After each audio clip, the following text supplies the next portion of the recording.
മുരുകയുഗം എന്ന് പറഞ്ഞു കേൾക്കുന്നു. ഇതുകൊണ്ട് എന്താണ് ഉദ്ദേശിക്കുന്നത്? ഞാനിപ്പോൾ കേൾക്കുക. ഇപ്പോൾ ഈ എഴുതിയ ആളല്ലേ എനിക്ക് പറഞ്ഞു തരേണ്ടത്. ഞാൻ കേട്ടിട്ടില്ല.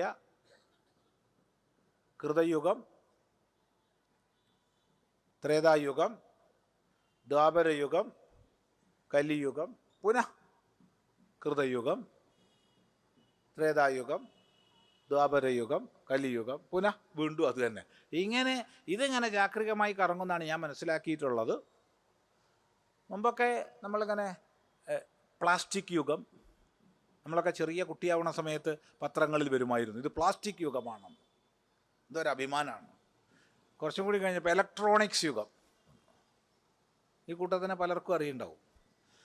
കുറച്ചും കൂടി കഴിഞ്ഞപ്പോൾ ഇലക്ട്രോണിക്സ് യുഗമൊക്കെ പോയി കമ്പ്യൂട്ടർ യുഗം ആയി. കമ്പ്യൂട്ടർ യുഗം കുറച്ചും കൂടിയും കാലം കഴിഞ്ഞപ്പോൾ കമ്പ്യൂട്ടർ യുഗവും പോയി ഇൻ്റർനെറ്റ് യുഗം.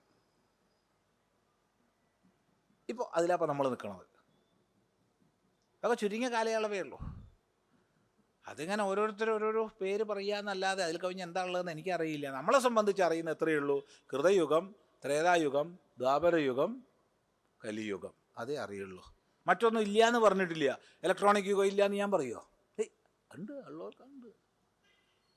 ഏത് 2018 മഹാപ്രളയം,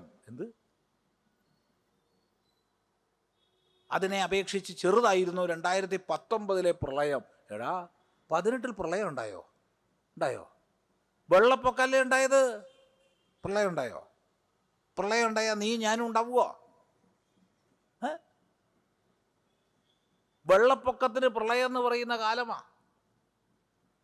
അപ്പോൾ പ്രളയം വന്നാൽ എന്താ പറയുക? അവനെ പറയാൻ ആരും ഉണ്ടാവില്ലല്ലോ, അതുകൊണ്ട് കുഴപ്പമില്ല. അതുകൊണ്ട് യുഗത്തിനൊക്കെ ഒരു കണക്കുണ്ട്.